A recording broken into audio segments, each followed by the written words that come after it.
Hi hello guys, welcome back to J vlogs. இன்றைக்கி நம்ம வீடியோவில் என்ன பார்க்க போகிறோம்னு பார்த்தீங்கன்னா, மட்டன் பிரியாணி எப்படி செய்யறதுன்னு தான் பார்க்க போகிறோம். வாங்க வீடியோக்குள்ளே போகலாம். வீடியோக்குள்ளே போகிறதுக்கு முன்னாடி நம்ம சேனலை சப்ஸ்கிரைப் பண்ணாமல் இருந்தீங்கன்னா நம்ம சேனலை சப்ஸ்கிரைப் பண்ணிவிடுங்க.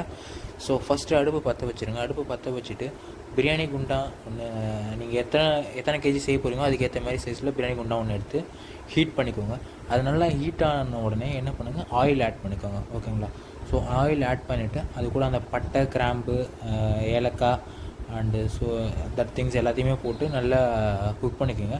அண்ட் மட்டன் நான் வந்து ஃபஸ்ட்டே விசில் பண்ணி வச்சுட்டேன். நான் எனக்கு 1/2 kg மட்டன் தான் தந்தேன். இதில் ஜஸ்ட் ஆயில் அண்டு மஞ்சத்தூள், காரத்தூள் அதெல்லாமே போட்டு ஒரு 7 to 8 விசில் கறியை பொறுத்து வேக வச்சு எடுத்துக்கிட்டேன். அண்ட் அது மட்டும் இல்லாமல் இது கூட குக்கிங் ப்ராசஸ் பார்த்துடலாம். ஸோ இப்போ 1/2 kg மட்டன் எடுத்துருக்கோம். அதுக்கேற்ற மாதிரி ஆனியன்ஸ் கட் பண்ணிவிட்டு 100 grams onion, 100 grams onions cut பண்ணிவிட்டு அது கூட உப்பு ஆட் பண்ணிக்கோங்க. எவ்வளோ உப்பு தேவையோ அதுக்கேற்ற மாதிரி உப்பு ஆட் பண்ணிவிட்டு நல்லா இதை வதக்கிக்கோங்க. இந்த ஆனியன் பார்த்திங்கன்னா நல்லா கோல்டன் ப்ரௌன் வரணும், அந்த அளவுக்கு வதக்குங்க. வதக்கிட்டு அந்த டைமில் என்ன பண்ணுங்கள், பச்சை மிளகா ஆட் பண்ணிக்கோங்க. பச்சை மிளகா ஆட் பண்ணி நல்லா ரெண்டுமே நல்லா கோல்டன் ப்ரௌன், லைக் ஆனியன் முக்கியமாக கோல்டன் ப்ரௌன் வர அளவுக்கு நல்லா வதக்கிக்கோங்க. வதக்கினதுக்கப்புறமா இந்தமாரி வரணும். இந்தமாரி வந்ததுக்கப்புறம் அடுத்து இது நல்லா வதங்கினதுக்கப்புறம் என்ன ஆட் பண்ணணும்னு பார்த்தீங்கன்னா, ஜிஞ்சர் கார்லிக் பேஸ்ட் தான் ஆட் பண்ண போகிறோம். தக்காளி போடுறதுக்கு முன்னாடி ஜிஞ்சர் கார்லிக் பேஸ்ட் ஆட் பண்ணிக்கோங்க. ஓகேங்களா? ஸோ தக்காளி போடுறப்போ கொஞ்சம் வாட்டர் கண்டென்ட் வரும், அதனால் அடி பிடிக்காது. ஸோ ஜிஞ்சர் கார்லிக் பேஸ்ட் போட்டு அதையும் நல்லா சொதை பண்ணிக்கிட்டு அதுக்கடுத்து வந்து புதினா அண்ட் கொத்தமல்லி இது ரெண்டுத்தையுமே போட்டுட்டு அதோட ரா ஸ்மெல் போகிற அளவுக்கு நல்லா குக் பண்ணிக்கோங்க. நல்லா குக் பண்ணிவிட்டு என்ன பண்ணுங்கள், இப்போ டொமேட்டோ ஆட் பண்ணுங்கள். ஓகேங்களா? டொமேட்டோ ஆட் பண்ணி நல்லா அதையும் நல்லா குக் ஆகிற அளவுக்கு நல்லா குக் பண்ணிவிடுங்க. குக் பண்ணிவிட்டு அந்த டைமில் என்ன ஆட் பண்ணணும்னா, இது கூட காரத்தூள் ஆட் பண்ணணும். காரத்தூள் நீங்கள் காரத்துக்கு ஏற்ற மாதிரி ஆட் பண்ணிங்க, ஏன்னா மட்டன்லேயே ஆல்ரெடி நம்ம காரத்தூள் ஆட் பண்ணியிருக்கோம். ஸோ அதனால் காரத்துக்கு ஏற்ற மாதிரி காரத்தூள் ஆட் பண்ணிவிட்டு அந்த மட்டன் வேக வச்சிங்களே, ஸோ அந்த வேக வச்ச மட்டனை மட்டும் எடுத்து போடுங்க. போட்டுட்டு அது கூட என்ன பண்ணணும்னா, இப்போது வாட்டர் ஆட் பண்ணணும். வாட்டர் ஆட் பண்ணுறது தான் எல்லாருக்குமே ரொம்ப முக்கியமான இது. ஸோ அதனால் இப்போது நான் எந்த டம்ளரில் அரிசி எந்த கப்பில் எடுக்கிறீங்களோ அதே அளவுக்கு டபுள் த டைம்ஸ் நீங்கள் வாட்டர் ஆட் பண்ணிக்கணும். ஃபார் எக்ஸாம்பிள் நான் 4 கப்பு இந்த டம்ளரை 4 டம்ளர் அரிசி எடுத்தேன். ஸோ அப்போ நான் 8 டம்ளர் தண்ணி இதுக்கு ஆட் பண்ணிக்கிட்டேன். ஓகேங்களா?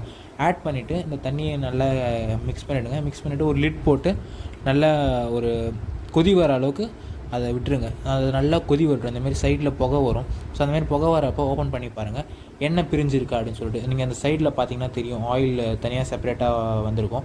ஸோ அந்தமாரி ஸ்டேஜில் என்ன பண்ணணும்னா, நம்ம இது ஒரு தடவை கிளறிட்டு ரைஸ் ஆட் பண்ணிக்கிட்டோம். ஓகேவா? ரைஸ் வந்து ஒரு 30 minutes மினிமம் நீங்கள் ஊற வச்சுக்கோங்க. ஊற வச்சுட்டு அந்த ரைஸ் ஆட் பண்ணி குக் பண்ண ஸ்டார்ட் பண்ணுங்கள். ஓகேங்களா? ஸோ ரொம்ப கிளறினீங்க அப்படின்னா ரைஸ் ப்ரோக் ஆகிடும். ஸோ ரொம்ப கிளறாமல் அந்த அரிசியை கொட்டிட்டு ஜஸ்ட் ஒரு கிண்டிட்டீங்க அப்படின்னா அதோட திரும்ப என்ன பண்ணுங்கள், லிட் போட்டு மூடி குக் பண்ணுங்கள். ஹை ஃப்ளேம்லேயே வச்சு ஒரு 10 minutesன்ற அளவுக்கு நீங்கள் அந்த லிட் போட்டு மூடி குக் பண்ணுங்கள். ஓகேங்களா? ஸோ இது லிட் போட்டு இப்போ மூடிடலாம். லிட் போட்டு மூடினதுக்கப்புறம் பார்த்தீங்கன்னா ஒரு 10 minutes ஆனதுக்கப்புறம் தண்ணி ஃபுல்லாகவே ட்ரெயின் ஆகிடும். மீன்ஸ் அந்த தண்ணி எல்லாமே அரிசி இழுத்துக்கும். இந்த டைமில் என்ன பண்ணணும்னா, நம்ம தம் போட ஸ்டார்ட் பண்ணிடலாம். ஓகேங்களா? தம் போடுறதுக்கு என்ன பண்ணணும்னா, ஃபஸ்ட்டு அடுப்பை வந்து ஸ்லோ டவுன் பண்ணிவிடுங்க. ஸ்லோ பண்ணிவிட்டு இந்த பிரியாணி குண்டான அடுத்த இதில் எடுத்து வச்சுட்டு ஒரு தோசைக்கல் வச்சு அதில் தண்ணி ஒரு டம்ளர் தண்ணி ஆட் பண்ணிவிட்டு அதுக்கு மேலே நீங்கள் வந்து பிரியாணி குண்டான வச்சு க்ளோஸ் பண்ணிவிடுங்க. பிரியாணி குண்டான வச்சுட்டு அதுக்கு மேலே லிட் போட்டுட்டு அதுக்கு மேலே ஒரு பானையில் தண்ணி ஆர் சம்திங் வெயிட், அதுக்கு மேலே ஒரு வெயிட் ஒன்று வைக்கணும். இந்த லிட் போடுறீங்களே, இந்த லிட் போடுறதுக்கு மேலே ஒரு வெயிட் ஒன்று வைக்கணும். ஸோ அப்போ தான் வந்து ப்ராப்பராக டம் ஆகும். ஓகேங்களா? ஸோ தம் ஆகட்டும். தம் ஆகிறதுக்கு ஒரு மினிமம் ஒரு 15 minutes. ஸோ அதுக்கு மேலே நம்ம எவ்வளோ நேரமான தம் போடலாம். ஸோ ஆனால் அடுப்பு வந்து மீடியம் ஃப்ளேமில் தான் இருக்கணும். ஓகேங்களா? ஸோ தம் போட்டு முடிச்சாச்சு. இப்போது பிரியாணி பார்த்திங்கன்னா நல்லா அந்த உதிரியாக இருக்கிறது நம்ம டெக்ஸ்டர்ஸ் பார்த்தாலே தெரியும். ஸோ இதை என்ன பண்ணுங்கள், இப்போ தம் உடச்சி லைட்டாக கிண்டி பார்த்தீங்கன்னா உங்களுக்கு வெந்திருக்கா இல்லையான்னு சொல்லிட்டு தெரியும். ஸோ வாட்டர் லெவல் கரெக்டாக வச்சுருந்தீங்க அப்படின்னா உங்களுக்கு வெந்துடும். பாருங்கள் எப்படி பிரியாணி வந்திருக்குன்னு சொல்லிட்டு.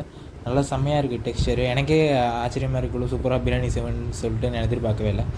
ஸோ கிண்டி பார்த்திங்கன்னா உங்களுக்கு அந்த டெக்ஸ்சர் தெரியும். ஸோ எடுத்து கையில் நசுக்கி பாருங்கள். ஸோ இந்த அளவுக்கு வெந்திருக்கா, ஸோ அந்தளவுக்கு குக் ஆகிற அளவுக்கு நல்லா தம் போட்டு விட்டுருங்க. ரொம்ப நேரம் தம் போட்டால் கூட ஒன்றும் ப்ராப்ளம் கிடையாது. பட் ஃப்ளேம் மட்டும் மீடியமில் இருக்கணும். அண்ட் இதுக்கு மேலே பார்த்தீங்கன்னா நீங்கள் அகைன் லாஸ்ட்டாக புதினா இருக்குல்ல, புதினா போட்டு கார்னிஷ் பண்ணிவிட்டு ஒரு 5 minutes குக் பண்ணி சாப்பிட்றதுக்கு முன்னாடி க்ளோஸ் பண்ணி அப்படியே வச்சுருங்க. ஓகேங்களா? ஸோ இந்த வீடியோ அவ்வளோதாங்க. இந்த வீடியோ உங்களுக்கு பிடிச்சிருந்தா அப்படின்னா லைக் பண்ணுங்கள், ஷேர் பண்ணுங்கள், கமெண்ட் பண்ணுங்கள். அண்ட் மறக்காம நம்ம சேனல் ஜே விலாக்ஸை சப்ஸ்கிரைப் பண்ணிவிடுங்க. அண்ட் நம்ம இந்த பிரியாணி கூட என்ன செஞ்சுருந்தோன்னு பார்த்தீங்கன்னா, லைக் பெப்பர் சிக்கன் தான் செஞ்சுருந்தோம். அதோட ரெசிபியுமே நான் ஆல்ரெடி நம்ம சேனலில் அப்லோட் பண்ணியிருக்கேன். அந்த வீடியோவும் பார்க்கல அப்படின்னா அதையும் போய் பாருங்கள். ஸோ ரெசிபி பார்த்துட்டு ட்ரை பண்ணிவிட்டு எப்படி இருக்குன்னு கீழே கமெண்ட்டாக சொல்லுங்கள். இன்னொரு வீடியோவில் பார்க்கலாம் கைஸ். Tata, by by.